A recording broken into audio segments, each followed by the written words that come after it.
Good morning, students. In today's lecture, we will discuss how to solve the problems related to stability of floating bodies. So, first of all, we discuss the method. There are 4 steps to solve such problems.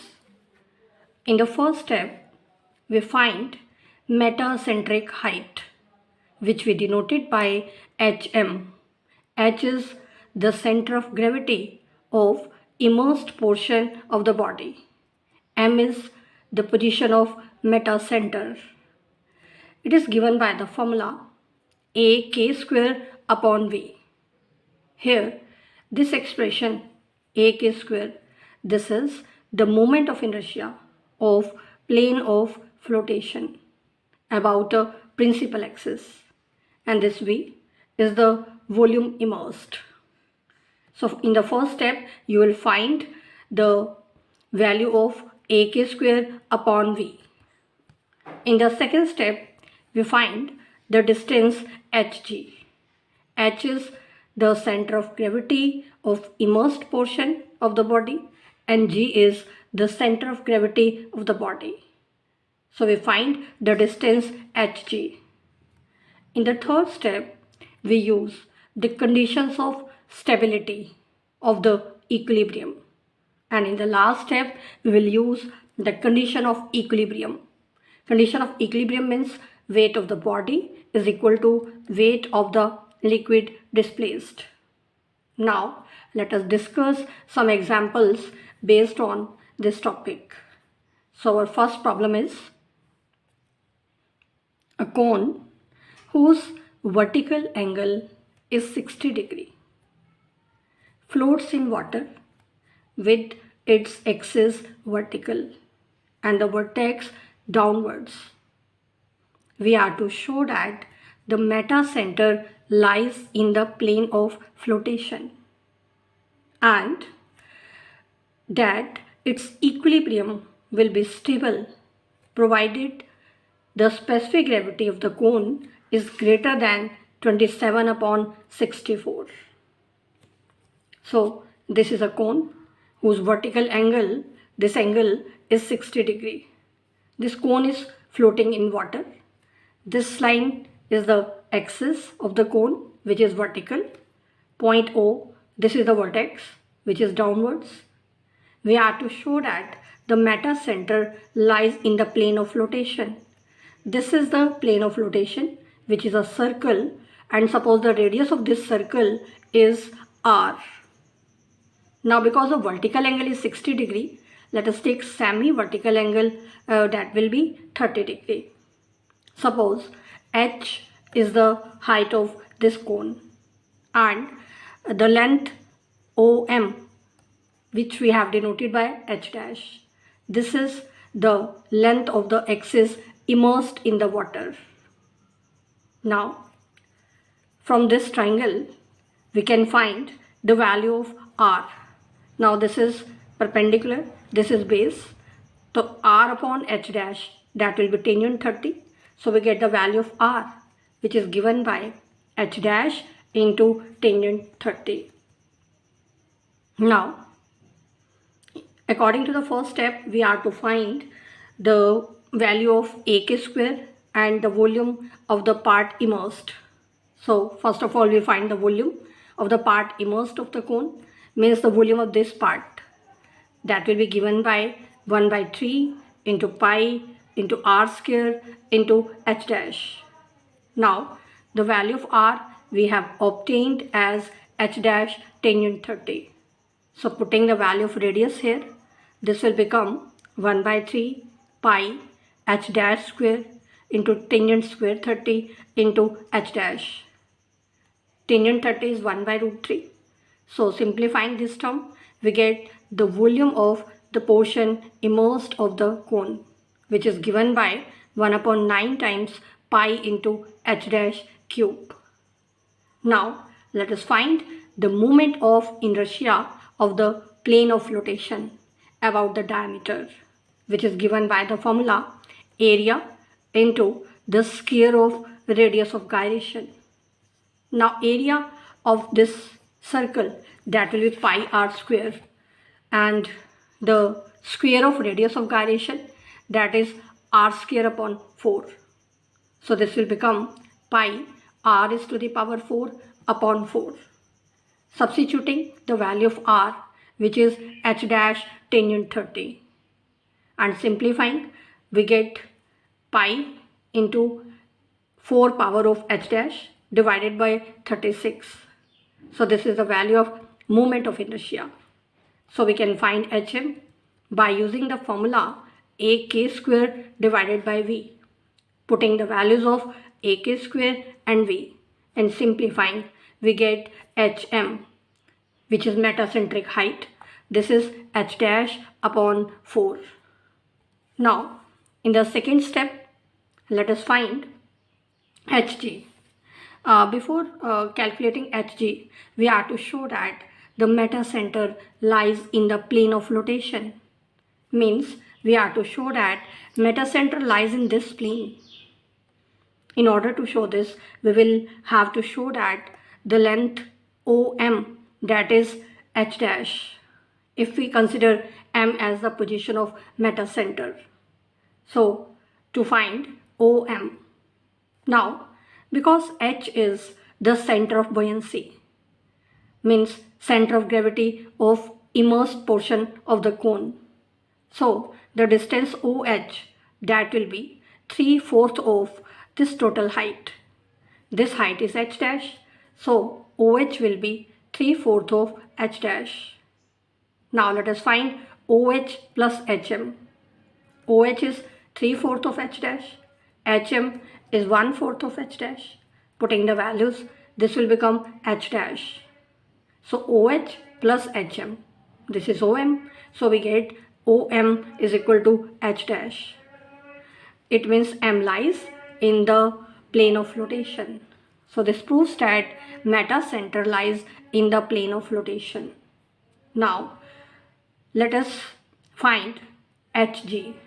Now from this figure we can see that Hg, this is given by OG minus OH. OG, G is the center of gravity of the cone, so OG will be 3/4 of the total height of the cone. Total height of the cone, that is h. So OG will be 3/4 times of h, and OH is 3/4 times h dash. Now in the third step, we apply the condition of stability of equilibrium.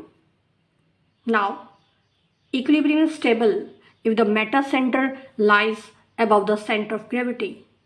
It means Hm is greater than Hg. Putting the values of Hm and Hg, Hm is h dash upon 4 and Hg is 3/4 of h minus 3/4 of h dash.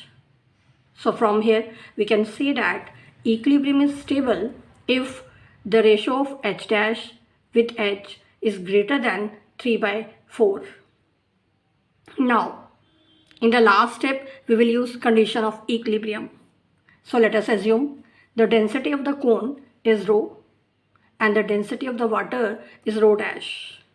So applying the condition of equilibrium means weight of the cone is equal to weight of the liquid displaced. Weight of the cone, that is given by volume of the cone into density of the cone into G. Volume of the cone is 1/3 pi r square h. Radius of the cone, that is h tangent 30. So we have substituted the value to get weight of the cone. Now let us find weight of the liquid displaced. Liquid is water here. So weight is given by volume into density of the water into G. Density of the water we have taken as rho dash, and volume of the immersed part of the cone is 1/3 into pi into radius square into h dash. Now from both sides the terms pi/3, g and tangent 30 whole square, these will be cancelled out. So we get the value h cube into rho is equal to h dash cube into rho dash. So from here we can find the cube of h dash upon h, which is given by rho upon rho dash.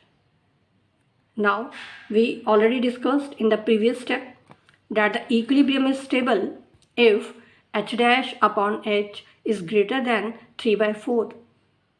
Cubing both sides, we get h dash cube upon h cube is greater than 27 by 64.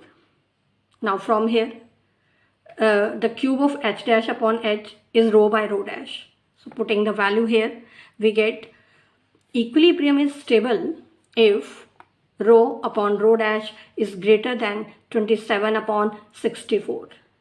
Now rho is density of cone, rho dash is density of water. Density of cone divided by density of standard substance water, that gives us the specific gravity of the cone. So we have proved that equilibrium is stable if the specific gravity of the cone is greater than 27 by 64. So this proves the required result. Now our next problem is, if a floating solid be a cylinder with its axis vertical, the ratio of specific gravity of the cylinder to that of the fluid is sigma. We are to prove that equilibrium will be stable if the ratio of radius of base to that of height is greater than square root of 2 sigma into 1 minus sigma. So let us consider this is a floating cylinder. This is the axis of cylinder, which is vertical, and let us take h is the height of the cylinder, a is the radius of this base of the cylinder, h dash is the axis length of the axis immersed, means this length. Let us take the specific gravity of the cylinder is rho and the specific gravity of fluid is rho dash. Then the ratio of specific gravity of cylinder to that of fluid is sigma. It means rho upon rho dash, that is given to be sigma. Now to find hm, h is the center of buoyancy, g is the center of gravity of the cylinder, m is the position of metacenter, and now let us find the volume of immersed part of the cylinder, means volume of this length, this portion. So that will be given by pi into radius square into the height, pi a square h dash. Now here the plane of flotation is this circle having the radius a. So let us find moment of inertia of plane of flotation, means moment of inertia of this circular area about the diameter. By the formula, this is given by a into k square. A is the area of the circle, which is pi a square, and the square of radius of gyration, that is given by radius square upon 4. So this will become pi a raised to the power 4 upon 4. Now let us find this length hm. Now putting the values in the formula for hm is given by ak square upon v. Putting the values of ak square and v, we get hm, which is given by a square upon 4 h dash. Now in the next step, let us find hg. Now from here we can see that hg is given by og minus oh. Og is the distance of O from the center of gravity of the cone, and that is given by h by 2. OH is the distance of point O from the center of buoyancy. Center of buoyancy means center of gravity of immersed part of the cylinder, this length. So this is h dash by 2. Now in the next step, let us apply the condition of stability of equilibrium. So equilibrium will be stable if the metacenter M lies above the center of gravity. It means hm is greater than hg. Now let us substitute the values of hm and hg. HM we have calculated in the first step, which is a square upon 4h dash, and Hg from here is h minus h dash upon 2. Now from here we get a square is greater than 2h dash into h minus h dash. So we can say that equilibrium is stable if a square upon h square is greater than 2h dash into h minus h dash upon h square. Now this expression can further be written in this form. Now in the last step we apply the condition of equilibrium, means weight of the cylinder is equal to weight of the water displaced. Now weight of the cylinder, that will be given by volume of the cylinder into density of the cylinder into G. Now let us take the density of the standard substance is ρ1. Now rho is the specific gravity of the cylinder, so the density of the cylinder will become rho into ρ1, and the density of the liquid displaced, that will become rho dash into ρ1. ρ1 is the density of standard substance and rho dash is the specific gravity of the liquid. So we can find weight of the cylinder. Volume of the cylinder is pi a square h. Density is rho into ρ1 into G. And the weight of the liquid displaced is given by volume of the immersed part of the cylinder, pi a square h dash, into the density of the liquid, rho dash into ρ1, into acceleration due to gravity, which is G. So from here we get rho upon rho dash is equal to h dash upon h. Now this is the specific gravity of cylinder and this is the specific gravity of the liquid, and by definition their ratio, that is sigma, because we are given in the problem that the ratio of specific gravity of the cylinder to that of the fluid is sigma. So we get sigma is equal to h dash upon h. Now we can put the ratio h dash upon h here. So this will become equilibrium is stable if a square upon h square is greater than 2 sigma into 1 minus sigma. Taking square roots, we get a upon h is greater than square root of 2 sigma into 1 minus sigma. So we have proved that equilibrium is stable if the ratio of radius of base to the height, that is greater than square root of 2 sigma into 1 minus sigma. So this completes the solution of this problem.